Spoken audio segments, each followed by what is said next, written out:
The last major point I'd like to touch on in terms of our difficult questions is the issue of religious freedom. You are Muslim, you want to leave Islam, you are executed. I say, what kind of religion is this? Apostasy. You decide you don't want to be a Muslim anymore and they'll kill you?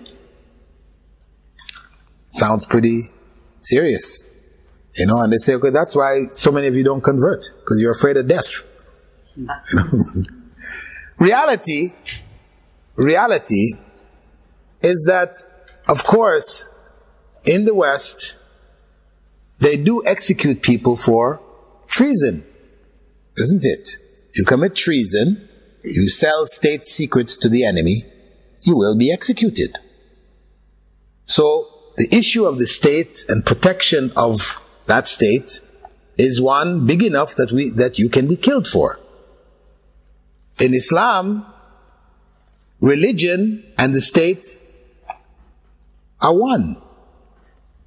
Islam is not like a religion as the West understands religion, which is a private affair. So the idea for you to be killed about making a private affair, your choice in a private affair, this sounds ludicrous, ridiculous. How? You choose to be this or that, or you change they're going to kill you? No. This is personal.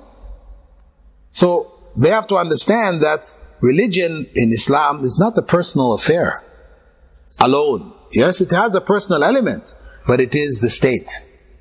So when a person leaves Islam publicly, they are challenging that state. So it is like an act of treason. And this is why the law is so severe. And that is for the person who publicly goes out and says, I have left Islam. Islam is this, that, and the other. Yes, that person will be executed. Islam instituted that law in Medina when the Jews were trying to mess up the Muslims. What they did, and it's mentioned in the Quran, they would come into Islam in the morning, and in the afternoon they would leave Islam to try to shake the faith of the believers. So the law came. You come into Islam in the morning, you better not leave in the afternoon. Okay? So you can't play with Islam, you have to be serious. You become a Muslim, because you really believe it. You're serious in it, you come into it. So it was to protect the state from people trying to disrupt it and to undermine the religion, etc. So that's the general principle. But if you personally, leave Islam and you keep quiet about it, nobody's going to hunt you down. We don't have inquisition courts, like the Spanish Inquisition, spread all across Europe. People with faith was being tested. We don't have that. You personally don't believe, you keep it to yourself, nobody's going to hunt you down. Or you leave the country. You leave the Muslim country, you go into a non-Muslim country, you want to make a big poster, say, I left Islam. We're not going to send any agents after you to go kill him, we have to take this person out. No. Not your choice, you've done it outside the country, that's your business. But inside the country, inside the Muslim country, then we wouldn't tolerate it to protect the weaker elements of the society.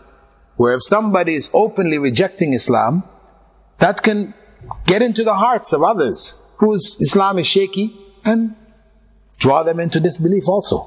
So it's for the protection of the society as a whole, this law is there.